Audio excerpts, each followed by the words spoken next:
Welcome to the library, young man. Don't tell me. You're here for a special book. Stop. Allow me to guess. I have a talent for guessing what people need.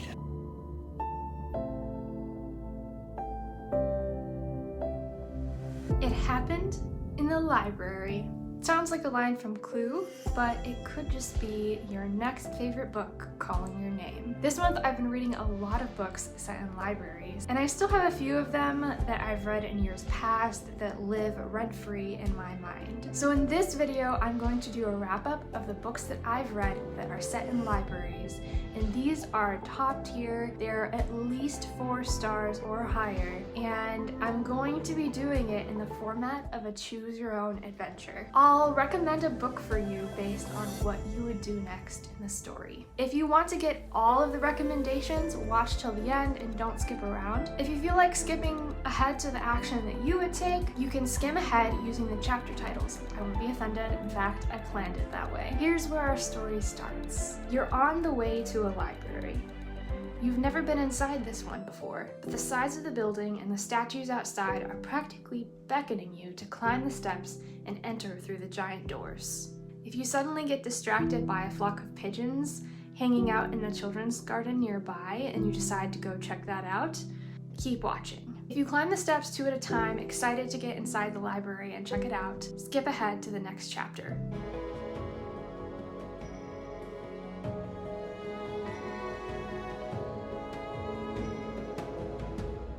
The children's garden. As you enter the children's garden, the pigeons scatter into the air. You see at a distance a librarian reading to a cluster of children. This wiry figure is clothed in an oversized sweater and a billowy skirt, her face obscured behind a giant picture book.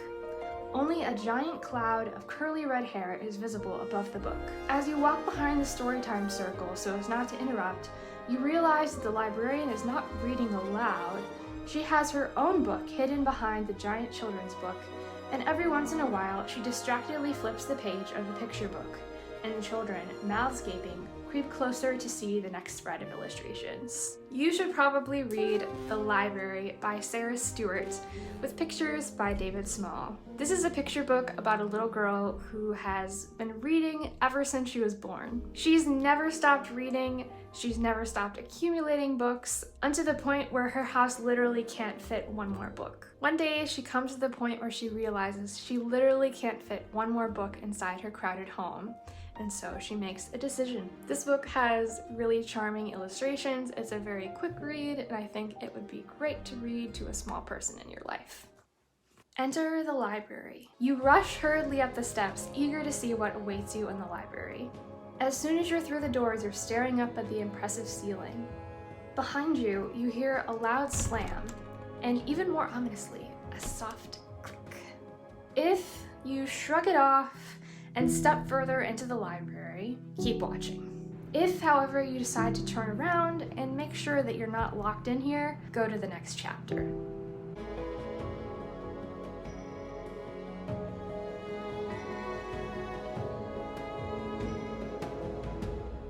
Keep going. The air is somehow different in here. The lighting is lower, but it illuminates the ornate details on every wall and cornice. The sounds are somehow magnified. There, what was that? A small flying insect buzzes past you and into the adjoining room.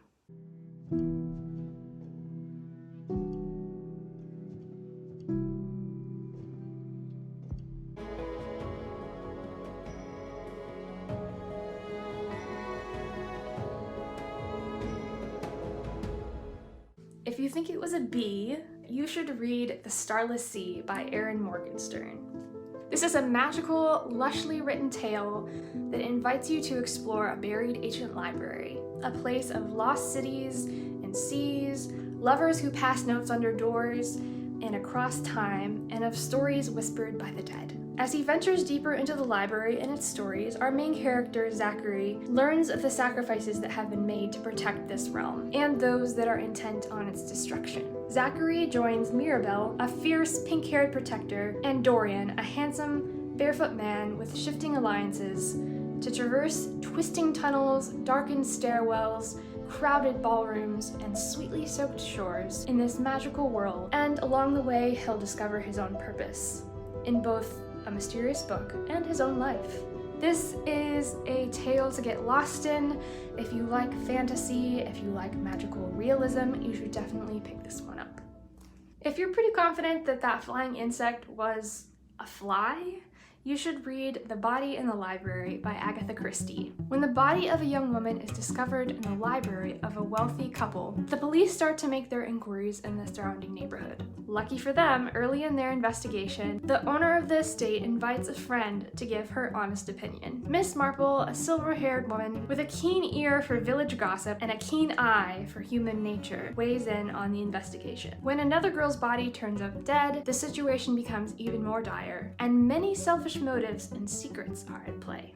This is a really fun mystery story, and if you haven't read any of the Miss Marple books before, I can tell you confidently it's still a safe place to start. I really enjoyed my time with this one. There are some really funny lines as well. Check the door.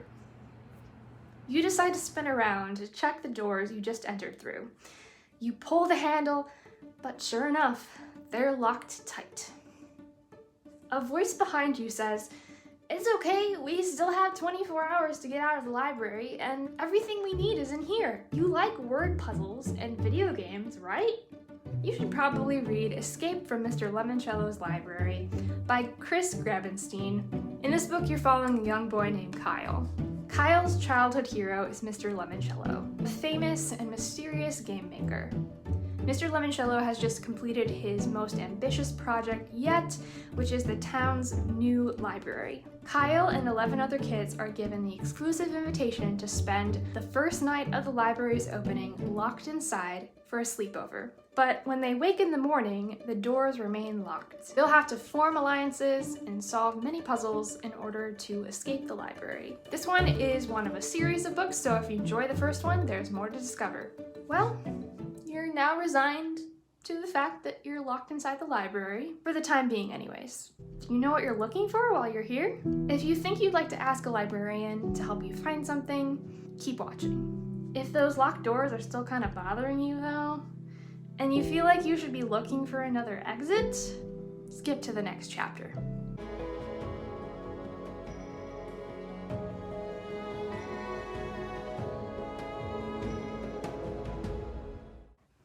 Find a librarian.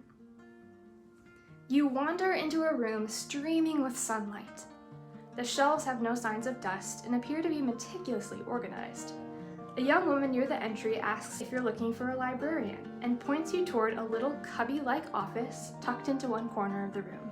On the outside of the square is a little sign that says, "Reference." Unsure how to approach what is clearly someone's office, you knock softly on the cubicle, and a voice inside says, "Yes?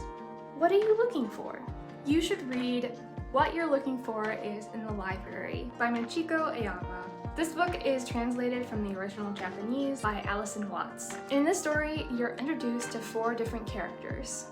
A woman who works in retail and she's pretty much just treaded water her entire life. A new mom who gets a demotion from her powered position on her return from maternity leave. An accountant with a dream of opening an antique shop business. And a newly retired older man who doesn't really know what to do next in life. This book is tidy, calming, and sweet. The overall message is in acknowledging what it is that you want in life and the magical possibilities that exist in the lives we touch and the pages we turn.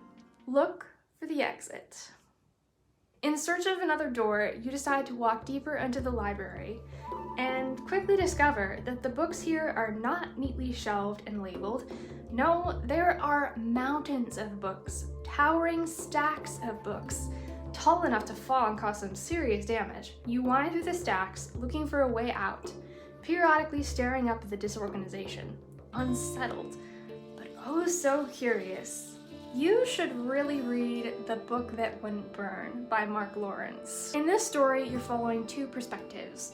One is a young girl named Levira who is stolen from her home at the beginning of the novel and taken to a large city that houses a mysterious library. Levira has uncommon knowledge and bravery for someone her age, and she quickly catches the eye of one of the librarians, who puts her forward to become one of the students who train to run the library, questing to fetch tomes from the numerous vast rooms. The other is a young man named Ivar, who, as long as he can remember, has lived in the library with his siblings, and he spent most of his life trying to find an exit.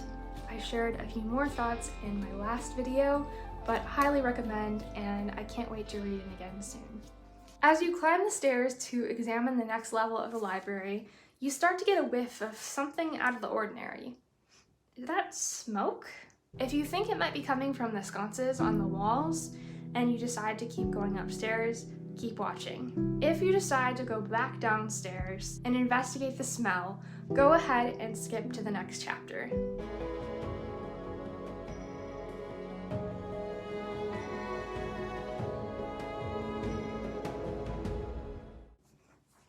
Go upstairs. You're almost certain that the smoky odor in the air is coming from those sconces placed along the wall. They aren't exactly candles, so that wouldn't explain it fully, but maybe the dust is just getting warmed on the lamps throughout the day. So you continue your trek upstairs. You pause on the next landing to see several portraits framed on the wall. One of them is of a young Japanese couple. They seem so happy to be sitting next to one another, but if you look closer, something in their gaze tells you that they have seen sad years too. You should really read Love in the Library by Maggie Tokuda Hall, illustrated by Yas Imamura.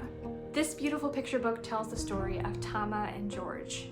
Tama works at the library in the Minidaka incarceration camp in the state of Idaho. During World War II, 120,000 Japanese Americans were displaced. These US citizens were removed from their homes, jobs, education, and belongings and brought to relocation centers and incarceration camps like this one. Their lives were disrupted simply because they were Japanese. Not knowing how long they'd be living in the cramped quarters of the camps, the Americans who found themselves there made the best of things. Tama became a camp librarian, where she would later meet George, finding love in the library. This is a sad but hopeful book that shows a piece of our sad history that many people have forgotten in a way that even children can understand. If you read this one, make sure you don't skip the author's note at the end. Investigate the smoke. If you're honest, that smoky smell is really starting to concern you. You turn and retrace your steps down the stairs to find the source of the smoky smell. As you reach the bottom of the steps, your feet disappear into a floor of smoke. It seems to be creeping from underneath a nearby door. You tenuously open the door, and an object flies into the room, landing on the floor in front of you. It's a book! You should really read The Library Book by Susan Orlean. This is a nonfiction book about the disastrous fire that took place in the Los Angeles Public Library in 1986. To this day, the origin of that fire remains a mystery. Susan Orlean is also a journalist. As you read about the event, from the moment someone first smelled smoke, you feel like you're getting both a tour of the library from the perspective of someone investigating the incident as a suspected arson, and you're also getting a larger view of what libraries mean to us, and why the burning of books and libraries are such devastating things. I don't pick up nonfiction very often, but this one hooked me. I think because of all the perspectives of what's going on and the personal insights into what books meant to her, this book was just a very engaging read. As you look closer at the book that has landed at your feet, you notice that the edges of the pages are glowing, curling, turning black, and flaking into the air. The book is on fire. You wonder if you have anything that can put it out.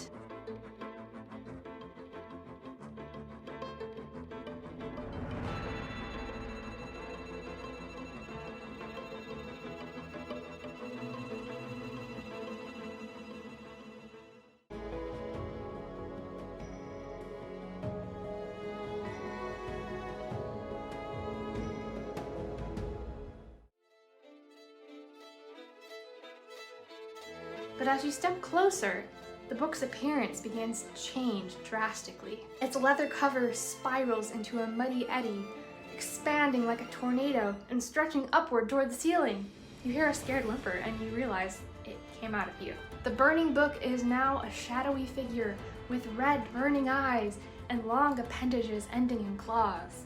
You should really read Sorcery of Thorns by Margaret Rogerson. Elizabeth was a foundling adopted by the warden of a great library. She's grown up wandering through the shelves that contain some of the world's most magical and dangerous books, grimoires. These books are living creatures that have the potential of transforming into dangerous monsters of ink and leather. One night, Elizabeth awakens to discover that her home library is under attack, and one of the most dangerous of the grimoires has been unleashed. She discovers that she's the only one left to pick up a sword and defend the neighboring village. This one is a fun and eerie story that feels like it would be a direct hit if you like Cassandra Clare, Howl's Moving Castle, and potentially Uprooted, which I didn't like, but I like the direction that this book went. You blink and the book is just a book again.